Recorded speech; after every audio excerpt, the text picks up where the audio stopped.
Legend. Legend. This is a film that Ridley Scott directed on the heels of Alien and Blade Runner. So he was on a roll. And it is as beautiful or more beautiful than either of those two films. Agreed. Does anyone, Dave, do you feel good about synopsizing this movie? Because I talk too much. Yeah, it stars Tom Cruise as Jack and Mia Sara of Ferris Bueller fame as Lily, who people say is a princess, although I don't think that's ever established, but we'll say Princess Lily, and she's got a thing for unicorns, and she wants to go pet a unicorn. And Jack, who is a forest boy, and knows the forest and knows the unicorns, he's going to help her go pet a unicorn. Against his better judgment, and it thrusts the world into darkness inadvertently. And well, a goblin like shoots one of the unicorns when she's like about to pet it or something. Yeah. At the behest of Tim Curry's character. Tim Curry plays Darkness, the devil. The devil, yeah, basically the devil. So the devil wants the magic of the unicorns, and he sends out a goblin to go, shoot a unicorn, bring the horn back, and they count on this princess screwing everything up and giving them the opportunity, making the unicorn vulnerable so they can get the horn and take it back to the devil, and then thrust the world into darkness. Blah blah blah blah blah. That's it. That's pretty much it. It's not like a very complicated storyline. It's very simple. I would say it's like archetypal. Like exactly, yeah. Ridley Scott was really trying to like boil down the essence of a whole bunch of fairies, tales, and fables, and this is like what they became. This is the reduction. Yeah, it's like a fable or a light fantasy movie. But he lavished it with such extraordinary aesthetics. Yeah, absolutely. Just looking at these stills. Like when someone says, "What's the most beautiful film ever made?" I think at least 5 times out of 10, I'm going to say Legend. There aren't that many more films that I find as breathtakingly beautiful as this one. I agree. I mentioned this, off camera or whatever before the show started, but I think of all the Tom Cruise movies, this is the least Tom Cruisey. This is like, and I don't think a lot of people even know that Tom Cruise is in this. Even people who've seen it don't. His character is kind of like the least important part. Most definitely, Tim Curry as Darkness steals the show. Tim Curry had a hard time with this movie because he knew he was going to be in makeup, but they covered him up more and more, and the makeup got bigger and bigger as they were testing it out. And it got to the point where his eyes looked too little with all the horns and makeup that had made his face bigger. So then they said, we have to cover your eyes. And that was like the last part of him that was showing. So he was really disheartened, I remember, in the behind-the-scenes stuff when he learned that his eyes had to be covered in this full scleral like contact lens that a nurse had to put in. So he was not comfortable, but man, it looks good. It looks amazing. He had a very claustrophobic reaction to the makeup early on, and they had to redesign it. And also the horns were originally made out of fiberglass and huge and heavy, and they had to they were afraid that he just wasn't going to be able to do it at all, and they ended up having to redesign all the makeup in order to make it. We should say the makeup artist is the renowned Rob Bottin, who did the costume that RoboCop wears. Yeah, he did the makeup effects for John Carpenter's The Thing. I was gonna say, yeah, isn't that the guy from The Thing? I mean, his work is legendary within the industry, and this may be his magnum opus.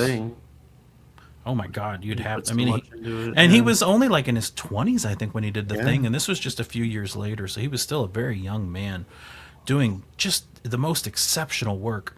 Sadly, this did not win the Best Makeup Oscar, and I think in any other year it would have. But you guys know what beat it? The Fly. Well, that's legit, though. I know. When I racked my brain, I'm like, what the hell deserves the Best Makeup Oscar as much as Legend? And when I learned it was The Fly, I was like, oh, any other year. Any other year. He would have had it. Absolutely. Because The Fly is so gross. I think I would have given it to Legend just as on a matter of principle. I love The Fly, but I can hardly ever watch The Oh, Fly. It's Meg. so disturbing. You don't like watching One Flew Over the Cuckoo's Nest because it depresses you? The Fly, man. Oh my god. Yeah. But we digress. Well, we were talking about Tom Cruise. Tom Cruise never talks about this film, and no one related to the making of Legend ever talks about Tom Cruise either. No. He gave a Rolling Stone interview, I think the year after it came out, and he was kind of like pissy about it and Really? said he would never do another one like it again. I don't think he had a good experience with it, and I think that also he knew it was not a very Tom Cruisey movie.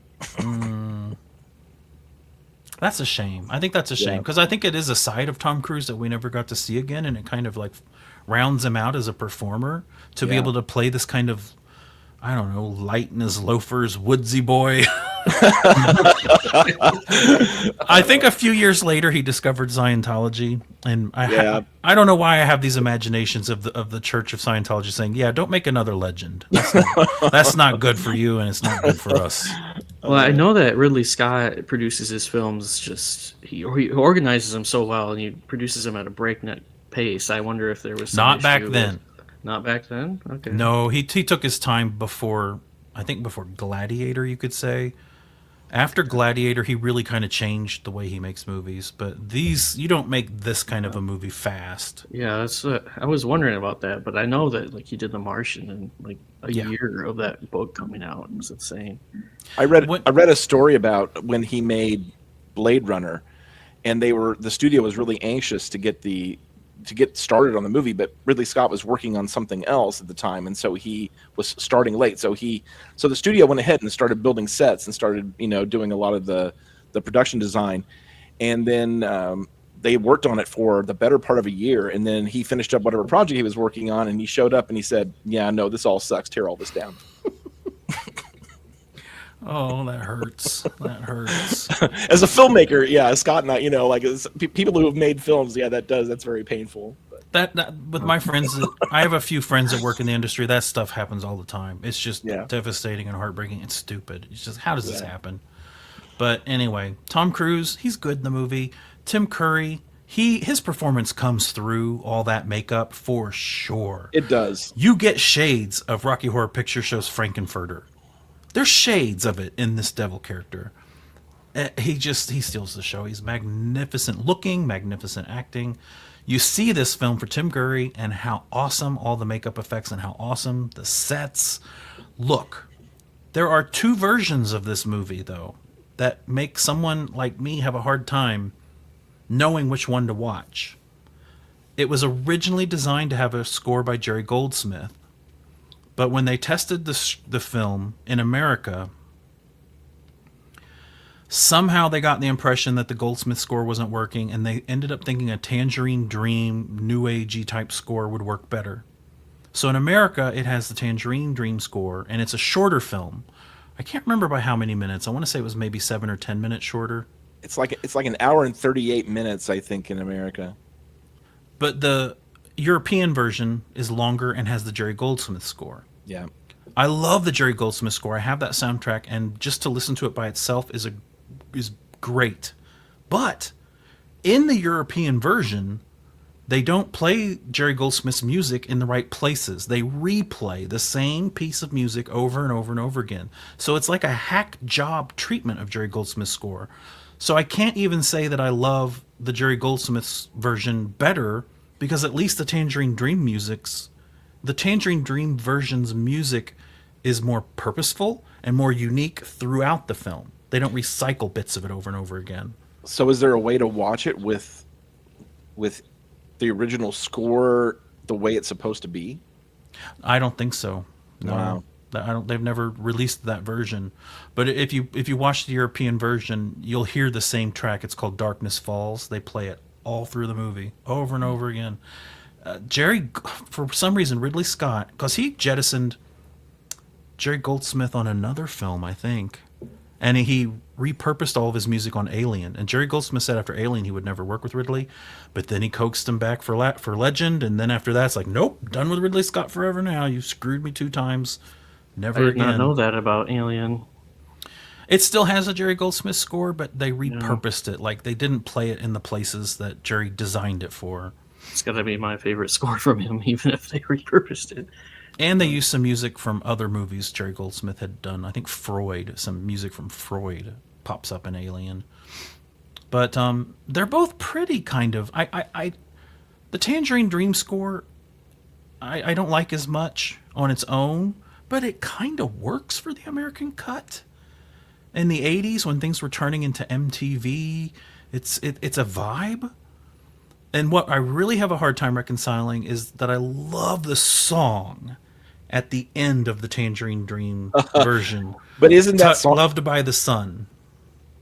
It's Oh, not in the European version. oh, So I wish there was a way that I could combine the American and European version and rescore it so that it worked better. Like the perfect legend doesn't exist, but however you watch it, at least for your eyes, it's a wonderful experience. And if you prefer the Tangerine Dream score, then you're set.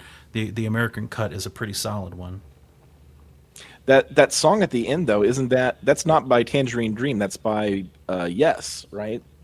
Yeah, the singer. I don't know if it's the full band, yes, but it's their singer anyway. Yeah, Anderson's his last John name. Anderson. Yeah, John Anderson. And it's a corny song, but it works so well at the end of this movie. It does. It just really it's a nice button to that thing. It's a beautiful film. I just watched it recently. There's a Arrow Video put out a Blu-ray. For some reason they couldn't get the elements to do a 4K for it, or it was a licensing issue. I don't know.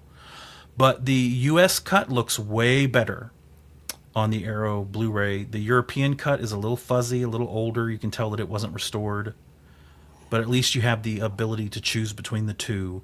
And there's really nice supplemental features on Legends release as well.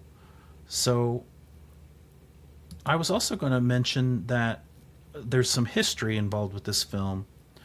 Pinewood Studios is where it was shot. And Pinewood Studios had, in 1976, they built the largest stage, I think, in the world for The Spy Who Loved Me. They had a set that they wanted to build, and no stage could hold it, so they built this thing. It was 140 feet wide, 336 long, and 41 feet high. It was larger than a soccer field. And it's called the Bond Stage.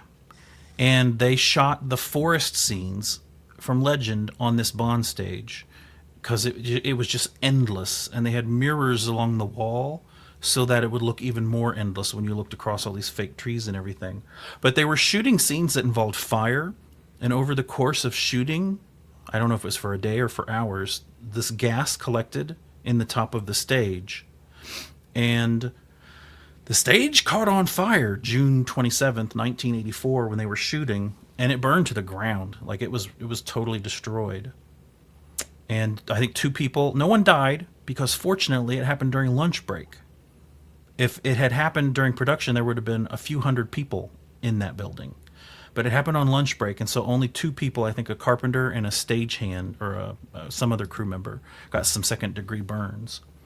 But they rebuilt the stage the following year, 1985, and then it burned down again in 2006 after they filmed Casino Royale, and they rebuilt it again, and then they almost burned it down again in 2019 when they set off an explosion inside the stage for the making of No Time to Die. So I thought that was interesting that this cursed stage location keeps burning down.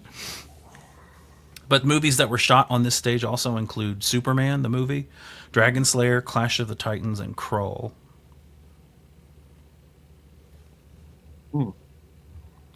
Does anyone else want to add anything else to the beauty and grandeur of this gorgeous movie? I know Ridley said he wanted to do something beautiful like Jean Cocteau's Beauty and the Beast. That was like a major source of inspiration, but this tops Jean Cocteau's Beauty and the Beast like many times over. Like, look at these sets. Just look at the cinematography. Look, just Yeah, like it's just incredible. exquisite. Well, it's And this was almost like before a digital. live action like Ralph Bakshi like fantasy film or something. It's amazing. But also I like I don't know if this is intentional or not, but it seems like there's a shared motif of the unicorn between this film and Blade Runner. 'Cause I feel like Maybe. there's a very similar shot in Blade Oh Runner, or yeah, one of the cuts where the unicorn is running toward the camera like that. yeah. I don't remember. I don't remember when they shot that unicorn, and I don't remember if any cut of Blade Runner existed with the unicorn before Legend came out. So I wonder if the shot of it in the director's cut of Blade Runner that I don't think came out until the late 80s or 90s even. Maybe it is from Legend. It looks like it could be if my memory serves. Yeah, like it looks like a very similar shot. I have that origami unicorn on my movie shelves right in front of Blade Runner. It came with the old edition of the movie. It's plastic, but still, it's cool. Legend. Dave, it was your pick. So do you want to give it a review score first? I would give this. I've had friends tell me that we give too many sevens on this show. It is what it is. You know, it is what it is. Non-committal sevens, yeah. I'm gonna give it an 8. Dave gives it an 8. Before I give my score, I just wanted to add one more thing. It's not got a lot of action in it. Ridley Scott says in the behind the scenes that I think they spent so much money setting it up and making it and creating the world that when budget cuts came down, they had to really drastically reduce some of the choreography, action choreography that he had planned. So he says he's disappointed with how Legend turned out because it's very light in action. I don't think it suffers from that at all, in my opinion. So I think I didn't even think about that until he said it, but I do think he's right. If it did have a little more action, it might have been a bigger hit right away, but it doesn't affect my enjoyment of the movie that much. I'm also going to give it an 8. I'm tempted to give it a 9 just because of its excellence, just the beauty that it looks. But the fact that there's not like one version that's perfect for me and I kind of have to watch 2 versions to get everything I want out of it. Boy, I wish I could just get in there and make my own version.